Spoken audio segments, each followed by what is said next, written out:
देशाचं संविधानाच्या माध्यमातून समता, बंधुता, न्याय, स्वातंत्र्य ही संकल्पना त्यांनी अंमलात आणण्याचं काम केलं। आज यांना आपण जाणता की प्रत्येक वर्षी जे आहे या ठिकाणी जे आहे ते लाखो संख्येने जे आहे ते अनुयायी या ठिकाणी येतात आणि बाबासाहेबांना त्या ठिकाणी विनम्र अभिवादन करतात। यावेळेला त्रास झाला काही लोकांना, कारण आपल्याला पण माहिती आहे की विमानाच्या सेवांमध्ये मोठ्या प्रमाणामध्ये त्रास झाल्यामुळे काही अनुयायांना या ठिकाणी पोहोचता आलं नाही।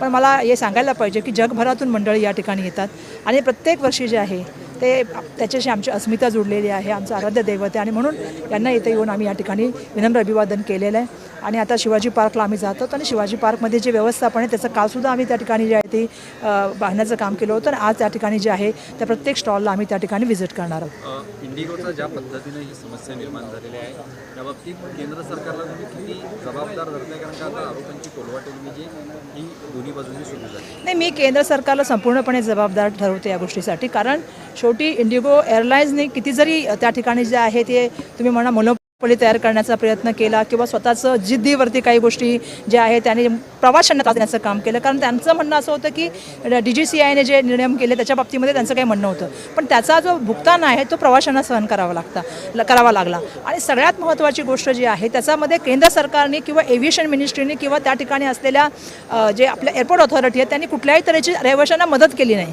त्यांच्याशी कुठल्याही तऱ्हेचा संवाद केला नाही। तुम्ही जर काल बघितलं असेल तर ज्यावेळी तुम्ही आपण त्या टर्मिनल T2वर आणि T1वर गेलो तेव्हा जे त्या ठिकाणी जे सगळे बसले होते यात्रीगण त्या सगळ्यांमध्ये जे आहे आपण बघितलं तर मोठ्या प्रमाणामध्ये संभ्रमाची भावना होती की आमचं पुढे होणार काय।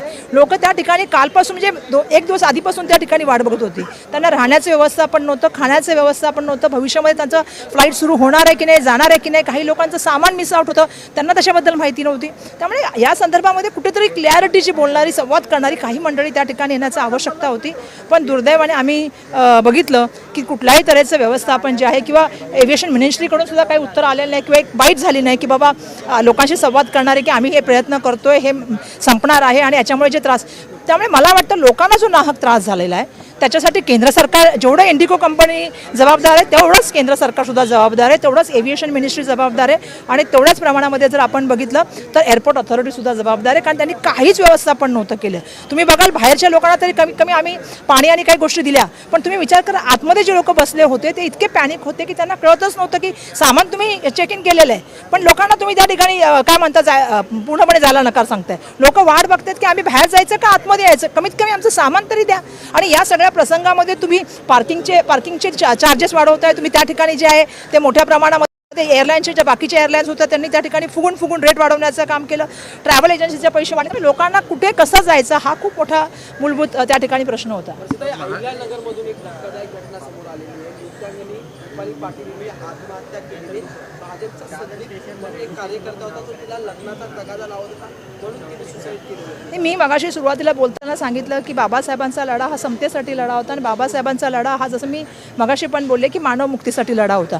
आणि आपल्याला एक गोष्ट मला या माध्यमातून सांगायचं आहे, खरं तर मी आज राजकीय बोलणार नव्हते पण एक गोष्ट बोलायला पाहिजे की भारतरत्न डॉक्टर बाबासाहेब आंबेडकर यांचं जे आहे ते आंतरराष्ट्रीय दर्जाचं स्मारक व्हावं आणि हिंदू मिलचं काम लवकर पूर्ण व्हावं अशी आमची इच्छा, पण जर आज बघितलं तर 26मध्ये हे काम पूर्ण होणार हे असं सांगितलं गेलं, पण दुर्दैवाने आपण बघतोय की अजूनही जो पुतळा आहे किंवा जो स्टॅच्यू आहे त्याच्या बाबतीमध्ये खूप साऱ्या तक्रारी आहेत, अजून त्याचं 95% काम जे आहे ते बाकी आहे आणि म्हणून आमच्या मनात आता शंका आहे की 26ला याचं ओपनिंग होणार की नाही। मला आता असं कळलं की काही NOC जे आहे त्यासुद्धा प्राप्त झालेल्या नाही आहेत, त्यामुळे हे काम डिले होईल की काय ह्याची आम्हाला मोठ्या प्रमाणामध्ये चिंता आहे। सामाजिक न्यायाबद्दल मला बोलायचं आहे की त्याचे जे पैसे आहेत 400 कोटी रुपये जे आहेत ते इकडचे तिकडे वळवले गेले, याच्याबद्दल सुद्धा मला आज बोलायचं आहे। आणि तिसरा सगळ्यात महत्त्वाचा आहे की आता ऑनर किलिंग हा विषय महाराष्ट्रामध्ये पुन्हा एकदा चर्चेवर आला, म्हणजे नांदेडच्या प्रकरणातून मी बघितलं की मोठ्या प्रमाणामध्ये ऑनर किलिंगचा प्रकार झाला।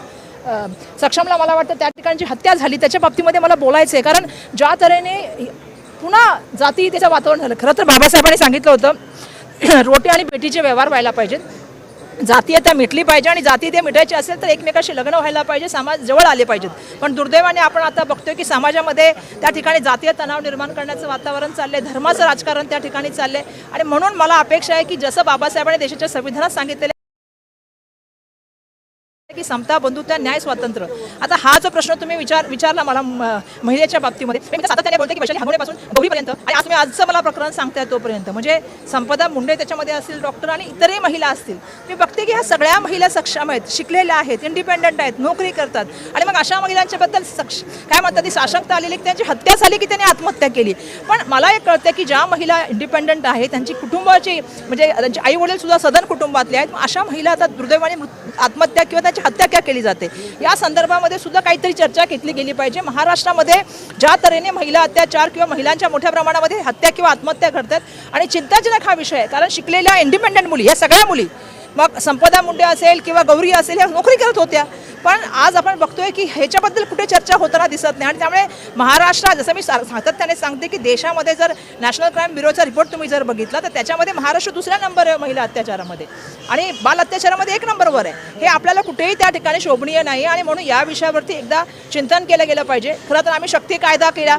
शक्ती कायदा करण्यामागचं कारणच ते होतं की महिलांवरचे अत्याचार थांबले पाहिजे, गुन्हेगारांना शिक्षा झाली पाहिजे, कठोर शिक्षा झाली पाहिजे, टाईम बॉन्ड पद्धतीमध्ये झाली पाहिजे. पण दुर्दैवानात होताना दिसत नाही, आणि शक्ती कायदा आपल्याला माहिती आहे की किती वर्षापासून त्या ठिकाणी पडू नये. अपेक्षा करते की राज्याचे मुख्यमंत्री, कारण तो एकमताने विधानमंडळामध्ये मंजूर झाला, राज्याचे मुख्यमंत्री जे आहे त्यांचं दिल्लीमध्ये वजन आहे असं ऐकलंय मी, त्यांनी आपलं वजन वापरावं आणि कायदा मंजूर करून घ्यावा. महायुतीच्या अनुषंगाने एक प्रश्न आहे. महायुतीला तह केला जातोय की जे महायुतीचे 3 महत्त्वाचे पक्ष आहेत यांनी अंतर्गत पक्षप्रवेश द्यायचा नाही. मला असं वाटतंय की आता सगळं चव्हाट्यावर आल्यानंतर त्याचा काय पक्षप्रवेश घ्यायचा नाही. जेवढी भांडणं झाली 2 तारखेपर्यंत, युती टिकव्यापर्यंतच्या गोष्टी झाल्या, इलेक्शन कमिशनपर्यंत ज्या ठिकाणी आहे त्या ठिकाणी तक्रारी गेल्या, आणि कशामुळे भांडणं झाली यावर रस्त्यावरती राडा झाला ठाण्यामध्ये. हे काय लपून आहे का? मग हे झाल्यानंतर, सगळं झाल्यानंतर आता काय राहिलं? आता इलेक्शन, आता पुढच्या इलेक्शन तोपर्यंत थांबणार का? पुढचं इलेक्शन आलं की पुन्हा सुरू होतील. महाराष्ट्रातील 10,000 विद्यार्थ्यांना जर्मनीत नोकरी देणार असा शासन निर्णय काढला.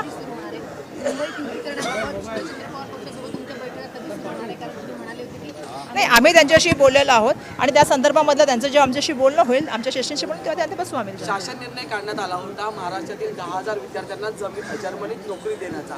अद्याप त्याच्यावर एकही मुलगा किंवा एकही विद्यार्थी जर्मनीत पोहोचला नाही. काल जर्मनीचं एक शिष्टमंडळ सह्याद्रीवर आलं, बैठक झाली, पण अद्याप त्याच्यावर कुठलाही नाही. असं आहे की कधीतरी या योजनांच्या बाबतीमध्ये ना सखोल असा आढावा पत्रकारांनी पण घेतला पाहिजे, म्हणजे लाडक्या बहिणीपासून ते या योजनांपर्यंत. म्हणजे पूर्वीच्या काळामध्ये मुलांना सामाजिक न्याय विभागाच्या माध्यमातून ट्रेनिंग दिलं जायचं, कधी गाड्याचं शिकवण्याचं ट्रेनिंग, ड्रायव्हिंगचं यायचं, कधी त्यावेळेला ब्युटी पार्लरचे कोर्स जायचे. असा पण एक वेळेला होता की एअर होस्टेसच्या कोर्ससाठी सुद्धा जे मोठ्या मोठ्या इन्स्टिट्यूट आहेत त्याच्या बाबतीमध्ये सुद्धा करार झाला होता. आता आपण बघतोय की सामाजिक न्यायाचं स्कॉलरशिप मिळत नाही. मी मगाशीच उल्लेख केला, आणि बजेट जे आहे ते इतरत्र वळवलं जातं, आणि मोठ्या प्रमाणामध्ये आज सामाजिक न्यायाच्या स्कीम सगळ्या ठप्प पडलेल्या आहेत. माझं तर म्हणणं आहे की जी महामंडळ आहेत, मग आपल्याला माहिती आहे की इतर संत रोहिदास महाराजांचं महामंडळ आहे, महात्मा फुले महामंडळ आहे, कधीतरी यांचं अण्णाभाऊ साठे महामंडळ आहे, यांचा पण काहीतरी अभ्यास करा.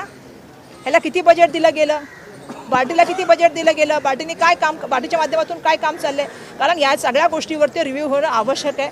आज तर मला माहिती आहे की काम केलेल्या गोष्टीवर सुद्धा पैसे देण्याची सरकार देऊ शकत नाही आहे, अशी परिस्थिती आहे. त्यामुळे योजनांचे पैसे कट करून ते कुठे चाललेत हे पण एकदा तपासलं गेलं पाहिजे. आणि असंही माहिती आहे तुम्हाला की त्यांनी आरोप पण केले होते मधल्या काळामध्ये त्यांच्याचपैकी भाजपाच्या एका आमदारांनी, की बाबा 50 कोटी खोके घेऊन काय इकडे पक्षातून तिकडे पक्षात गेले, हे आरोप त्यांच्याच पक्षाने केलेले आहेत. जगभरात ख्याती असलेल्या हापूस आंबा, त्याच्यानंतर आता वलसाड हापूसने बाबा मला वाटतं आज आपण जे आहे ते बोधिसत्व महामानव परमपूज्य भारतरत्न डॉक्टर बाबासाहेब आंबेडकरांना विनम्र अभिवादन करूया, असं त्यांचा महापरिनिर्वाण दिन आहे. आणि मला असं वाटतं की लाखोच्या संख्येने जी लोकं आलेली आहेत त्यांना आता परत जायचं आहे, त्याच्या काय व्यवस्थापन करता येईल म्हणून आम्ही त्यावेळेला सुद्धा सांगितलेलं, आणि केंद्र सरकारला सुद्धा विनंती केली होती की जे टोल नाके आहेत ते त्या ठिकाणी जे आहे त्याला माफ करण्यात यावं, की जेणेकरून आलेल्या गेलेल्या, कारण आता तुम्हाला माहिती आहे की फ्लाईटचं समस्या आहे, ट्रेनने तर काही लोक जातील पण जे रस्त्याने लोक जातील त्यांना सुद्धा जे आहे त्या सुविधा घ्यायला पाहिजेत, ही आमची इच्छा आहे. डॉक्टर नरेंद्र जाधव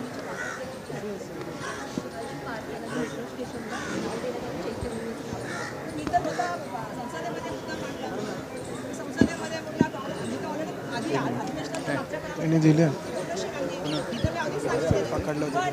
याच्यासमोर चैत्यभूमी असेल, छत्रपती शिवाजी महाराज असेल, किंवा सिद्धिविनायक टेम्पल असेल, किंवा महालक्ष्मी टेम्पल असेल, याच्यापुढे तुम्ही जे कॉर्पोरेट नाव चालतात, कॉर्पोरेट कंपनीची नावं, ती कॉर्पोरेट कंपनीची नावं बंद केली पाहिजे. हे कॉर्पोरेट हिंदुत्व नको आहे लोकांना. महापुरुषांच्या नावासमोर या कॉर्पोरेट कंपनीची नावं लावतात. एवढी तुमच्याकडे काय बोलू आता गरिबी आली आहे का? म्हणजे एवढ्या मोठ्या प्रमाणामध्ये तुम्ही मंदिरांसमोर महापुरुषांसमोर नावं लावताय, हे बरोबर नाही. आणि म्हणून आम्ही चैत्यभूमीची मागणी तर पूर्वीच केलेली आहे. विधानसभेमध्ये हा मुद्दा मांडला मांडलेला आहे. विधानसभेमध्ये तुम्ही कोणते मुद्दे मांडले? आपले सगळे मुद्दे मांडणारे जातात सर. ताईंनीच सांगितलं की तो सक्षम ताटेचा जो आहे तो खरंच नाही. जेव्हा आपल्याला संविधान दिलं तेव्हा धर्मनिरपेक्ष राष्ट्राची निर्मिती सांगितली आणि आता आपला महाराष्ट्र कुठे चाललंय? धर्म, जाती, प्रांत, भाषा या सगळ्यामध्ये तुम्ही विभागलं जात आहे. की त्यांना विभागताय लोकांना. उदाहरण केलं जातं, काही लोक त्यासाठी भाषणं करतात आणि ते करताय, त्या गोष्टी चुकीच्या आहेत. एवढंच आम्हाला म्हणायचं.